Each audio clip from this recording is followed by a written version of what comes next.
Next example I am going to do is this. ये एक pair of line है 2x minus 1 square plus 4x minus 1y plus 2 minus 3y plus 2 का square equal to 0. Now what is this? ध्यान से देखोगे तो you will know so many things about this line. The idea is कि ये 1, -2 से पास करने वाला कर्व है. अगर मैं x -1 को x मान लेता हूं और y प्लस 2 को y मान लेता हूं, so what I have is 2x square plus 4xy minus 3y square equal to 0. And what is that? That is a pair of line through origin, second degree homogeneous equation. So what I can say कि this is pair of lines through 1, -2. ये बिल्कुल ऐसा है. तो अब देखो question में अगर पेयर ऑफ लाइन गिवन नहीं होगा या गिवन होगा तो इस तरह का कभी दे सकता है. इसमें आपको क्या फायदा हुआ? पॉइंट ऑफ इंटरसेक्शन फाइंड नहीं करना है, सीधा सीधा आपको दिख गया कि पॉइंट ऑफ इंटरसेक्शन क्या होगा. कहते हैं इसमें एक लाइन है L1, एक लाइन है L2. ये वाली लाइन को थीटा, हाँ, तो क्वेश्चन है कि the lines are rotated by theta angle on either side. एक को लेफ्ट एक को राइट, एक को थीटा लेफ्ट एक को थीटा राइट घुमाया. जो न्यू लाइंस है उनका एंगुलर बाइसेक्टर फाइंड करना है. So are rotated theta angle on opposite side, find angular bisector of new lines. Pause कर लो, ध्यान से सोचो जरा कि क्या होगा and then restart and see the solution. तो अगर मैं इसको थीटा इधर ले जाता हूं और इसको थीटा इधर ले जाता हूं तो मुझे ब्लू वाली लाइन का इक्वेशन चाहिए, ब्लू वाली लाइन का एंगुलर बाइसेक्टर चाहिए. ये ब्लैक वाली लाइन का एंगुलर बाइसेक्टर क्या है? ब्लैक वाली लाइन का जो एंगुलर बाइसेक्टर है वो एक्चुअली ऐसा है.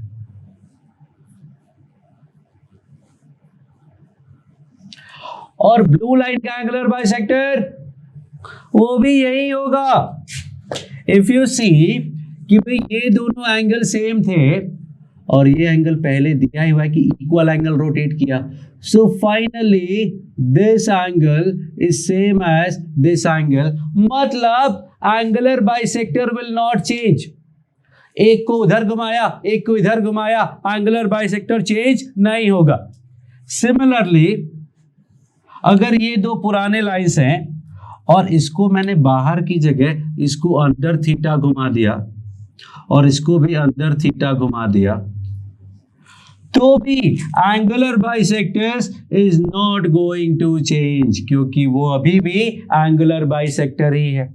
सो द आइडिया इज कि new line bisector will be same as old line bisector. And so what we get? Formula होता था x square minus y square upon a minus b is x y upon h. In this case you can say capital x square minus capital y square.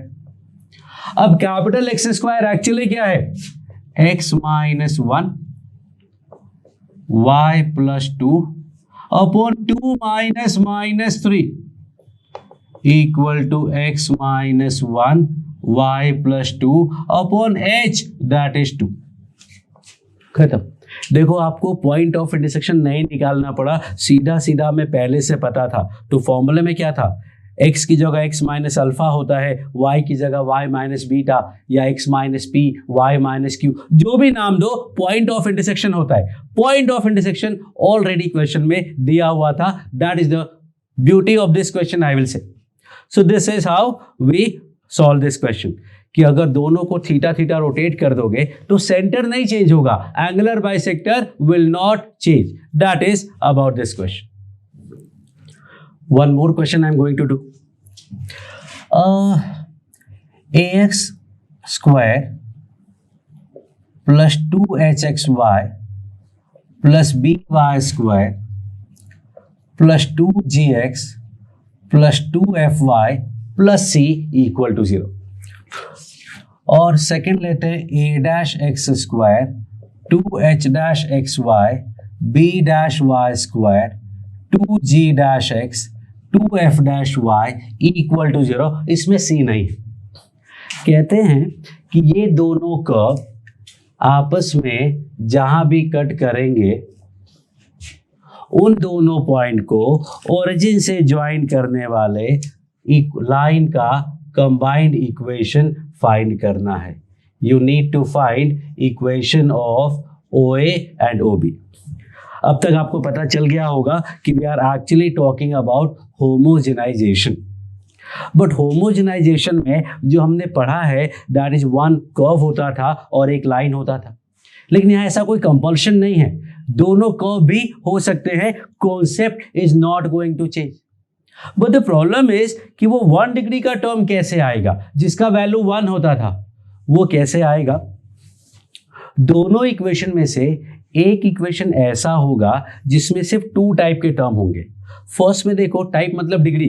ये 2 degree के term है, ये 1 degree का term है, ये 0 degree का term है. 3 variations.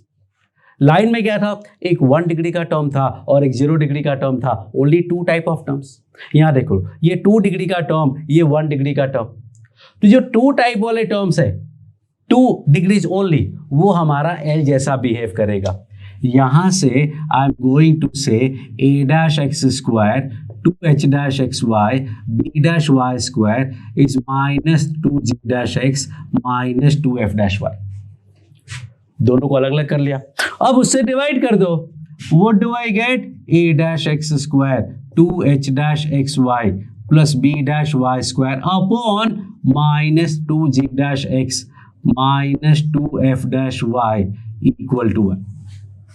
खत्म. इसमें नहीं करेंगे, इसमें एक बार मल्टीप्लाई करेंगे और इसमें 2 बार मल्टीप्लाई करेंगे and we get the answer. So it means कि आप कर्व और कर्व से भी सॉल्व कर सकते हैं. बस यू हैव टू सी कि कौन सा ऐसा इक्वेशन है जिसमें ओनली 2 डिग्रीज के टर्म है. मतलब या तो 1 डिग्री 0 डिग्री या 2 डिग्री 1 डिग्री या 3 डिग्री 2 डिग्री भी हो सकता है. So using that we will find. Let me write a numerical question. 2x square plus 3y square minus 4xy plus 2x plus 1 equal to 0 and x square plus y square minus 3y equal to 0. यहाँ lambda कर देता हूँ. Again simple question करने का मतलब नहीं है तो थोड़ा मैंने उसमें ट्विस्ट कर दिया. अगेन इशू इज कि OA perpendicular to OB find lambda. Line joining origin to the point of intersection of these two curves are perpendicular to each other, then find lambda. So story is कि वो 1 कहाँ से मिलेगा. तो second equation में देखोगे तो only 2 type of term. First में तो 2 डिग्री 1 डिग्री 0 डिग्री भी है, वहां से नहीं मिलेगा. तो सेकेंड वाला. फिर x square plus y square upon 3y equal to 1. So combined equation of OA and OB will be given by what? So the combined equation of OA and OB will be 2x square 3y square minus 4xy. ये 2x 1 degree का है तो इसमें एक बार multiply कर दो. और ये जो लैम्डा है ये 0 डिग्री का है, इसका 2 डिग्री बढ़ाना पड़ेगा. मतलब x square plus y square upon 3y का स्क्वायर मल्टीप्लाई कर दो. Now what do we get, let's C.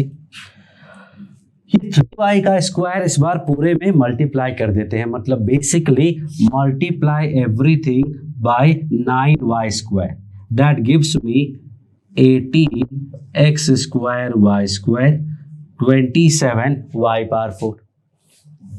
This will be minus 4xy cube, basically 36xy cube plus 3y square multiply करेंगे, ठीक, एक्स्ट्रा 3y यहां बच जाएगा, 6x cube y, 6xy cube, और ये तो लैम्डा के साथ पूरा आ जाएगा, x power 4 plus y power 4 plus 2x square y square equal to 0. What are we getting? We are getting 4 degree terms. 4 degree term का मतलब क्या हो गया? Either there are 4 such lines, 4 intersection, और इसमें से कोई एक पार्ट एलिमिनेट हो जाएगा. सो अगर एलिमिनेट नहीं हुआ, 4 डिग्री का टर्म रहा तो गड़बड़ हो जाएगा, बिकॉज एवरीथिंग इज 4 डिग्री. कुछ करके इसका 4 डिग्री रिमूव करें. अगर हो सकता है क्वेश्चन में थोड़ा प्रॉब्लम हो, क्योंकि मैंने रैंडम क्वेश्चन लिखा है, लेकिन आइडिया यही है, कॉन्सेप्ट यही है.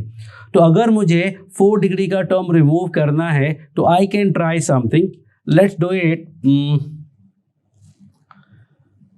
x पावर 4 की बात करते हैं तो x पावर 4 और कहीं भी नहीं है, एवरीवेयर वी हैव समथिंग. तो इस क्वेश्चन में तो हमें क्या करना पड़ेगा, इसके 2 फैक्टर बनेंगे, जिसमें एक फैक्टर OA-OB का इक्वेशन होगा और दूसरा फैक्टर कुछ ऐसा होगा विच इज ऑलवेज पॉजिटिव, और ऑलवेज पॉजिटिव है तो वो 0 हो नहीं सकता, वो हट जाएगा, तो आपको एक पेयर ऑफ लाइन बनेगा.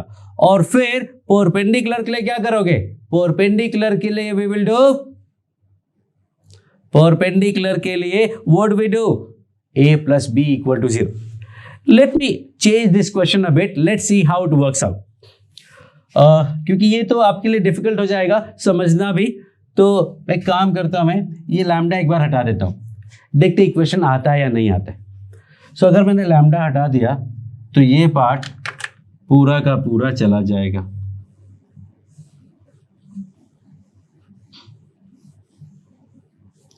ये पार्ट पूरा का पूरा चला गया ऐसा.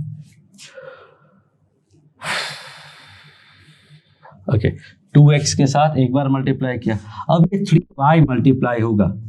3y अगर मैं मल्टीप्लाई करूंगा तो आ जाएगा 6x square y plus 9y cube minus 12xy square plus 2x cube plus 2xy square equal to 0. Again we are getting 3 degree, मतलब बेसिकली ये आपस में 3 पॉइंट पे मीट करेंगे तो 3 लाइंस बनेंगी, तो we can not proceed further. But अगर ऐसा कोई कर्व हो जो सिर्फ 2 पॉइंट पे ही कट करेगा, then we will get the correct answer. So let me try one more way. Let me cancel this also. So complete question change कर देते हैं. प्लस 2x, एक क्वेश्चन किया, फिर थोड़ा चेंज किया, 1 हटाया, फिर थोड़ा और चेंज किया. इस वाले मेथड में तो ध्यान से देखोगे तो दोनों में ही 2 टाइप के टर्म हैं. तो आप चाहो तो यहाँ से भी 1 का वैल्यू निकाल सकते हो और यहाँ से भी 1 का वैल्यू निकाल सकते हो. तो OA and OB combined will be what, 2x square 3y square 2x into x square plus y square upon 3y. Again we will get y cube x cube, फिर से वही है. मतलब in this kind of question we are getting 3 or 4 intersection, and so we are getting combined equation of OA, OB and OC. तो my objective to tell you कि मेरा idea क्या था कि आपको एक कर्व और एक लाइन की जगह 2 कर्व भी हो सकते हैं, और 2 कर्व भी है तो कैसे सॉल्व करना है, that we will know this way. कि एक ऐसा इक्वेशन होगा जिसमें 2 टाइप के ही टर्म होंगे, वहां से 1 का value we will find. Next we are going to solve one more question. So I have copied one example, a question actually. Show that all the chords of this curve with subtend right angle 90 degree at origin are concurrent. अब ये जो curve है वो curve hyperbola है, but not going to matter you. The idea is कि ये axis बना लेते हैं. तो there will be some chord जिसको मैं ओरिजिन से एंड को ज्वाइन करूंगा तो वो आपस में परपेंडिकुलर है। तो कहता है ऐसे जितने भी कॉर्ड ए बी बनेंगे वो सारे के सारे कॉन्करेंट होंगे।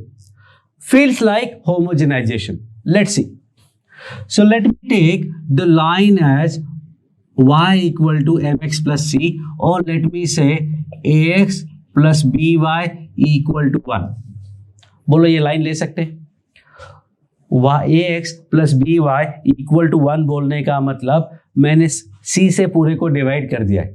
और c से डिवाइड क्यों कर सकते हैं? बिकॉज आई नो दैट कि वो कॉर्ड हम ओरिजिन से पास तो नहीं करा रहे। अगर ओरिजिन से पास नहीं कराना है तो we can take that case, क्योंकि कहीं ना कहीं कुछ ना कुछ तो अपने को चेंज करना पड़ता है। y equal to M X plus C लेते तो वर्टिकल वाला कॉर्ड छोड़ देते, लेकिन we can also start with the whole general equation A X plus B Y plus C equal to 0। तो अगर मैं ए बी का इक्वेशन ये मान लेता हूं, सो ओ ए ओ बी का कंबाइंड इक्वेशन क्या होगा? The combined equation of OA and OB is obtained by homogenization of this curve and this line। तो आपको पता है कि दो अलग अलग डिग्री के टर्म अलग अलग साइड करने के बाद लोअर डिग्री से डिवाइड कर देते हैं। So this equation will become 3x square minus y square minus 2x minus 4y में एक बार मल्टीप्लाई करना है। देखो ये 2 डिग्री का था, छोड़ दिया ऐसे ही। ये जो 1 डिग्री का टर्म था उसमें 1 मल्टीप्लाई किया, वैल्यू चेंज नहीं हुआ तो 0 ही आया और साथ में डिग्री इंक्रीज हो गई। So what we are getting is minus 3cx square plus cy square minus, ये माइनस सी तो इधर आ गया, यहां देखना 2ax square 2bxy minus 4axy minus 4by square equal to 0। हालांकि कोई इंपॉर्टेंस नहीं है इसका, इतना सारा कैलकुलेट करने का जरूरत नहीं है, because for perpendicular what we need is only a plus b, मतलब x स्क्वायर का टर्म और y स्क्वायर का टर्म। जैसे पहले एक बार किया हुआ है, मैंने पूरा कैलकुलेट नहीं किया था फर्स्ट एग्जांपल में ही, सिर्फ x स्क्वायर y स्क्वायर के कोफिशिएंट लिए थे, यहां भी वही कर लेते, लेकिन इस बार मैंने पूरा लिख दिया। तो c minus 3c plus c minus 2a, ये h है, ये h है, minus minus plus 4b equal to 0। थोड़ा सीधा करके लिखेंगे तो आएगा 2a minus 4b plus 2c equal to 0, मतलब a minus 2b plus c equal to 0। तो अगर ये कंडीशन है तो prove that all these lines are passing through a fix point. I think आपको याद आ गया होगा, अब तक आंसर भी पता चल गया होगा, आइडिया भी आ गया होगा और वो फिक्स पॉइंट भी पता चल गया होगा, कॉन्करेंसी वाला पॉइंट भी पता चल गया होगा। बिकॉज व्हेन वी से एक लाइन है, वेरिएबल लाइन है और वो फिक्स पॉइंट से पास होता है, मतलब it has to be family of line का फॉर्मेट। फैमिली ऑफ लाइन में टाइप 1 और टाइप 2 पढ़ाया था। टाइप 2 में ऐसा ही था कि ऐसा कोई कंडीशन दिया हुआ है तो ये लाइन फिक्स पॉइंट से पास करेगा। उसके 4 अलग अलग तरीके बताए थे और लास्ट वाला तरीका था कि भाई कंडीशन और लाइन एक जैसा लिख लेने का, फिर दोनों को कंपेयर करोगे तो 1 by x minus 2 by y 1 by y 1 by 1 will give you कि एक्स वाई का वैल्यू 1 कॉमा माइनस 2 है। देखो x का वैल्यू 1, y का वैल्यू माइनस 2। एग्जैक्टली वो AP वाला कंडीशन है, a plus C equal to 2b, यही पहला क्वेश्चन था। अगर ABC AP में है तो ये लाइन एक फिक्स पॉइंट से पास होता है। So this is a very nice application, very nice question of homogenisation. कि इस बार लाइन का इक्वेशन गिवन नहीं है, हमें अपने मन से मानना है। अपने मन से मानना था तो हमें, वैसे तो 2 अननोन बहुत होते हैं, बट यहाँ मैंने 3 अननोन के साथ कर लिया, क्योंकि जनरल इक्वेशन लेना है। वी डोंट नो कि वर्टिकल लाइन नहीं हो सकता, वी डोंट नो कि ओरिजिन से पास नहीं कर सकता, तो मैंने जनरल इक्वेशन ले लिया and we got this answer, another equation of pair of line.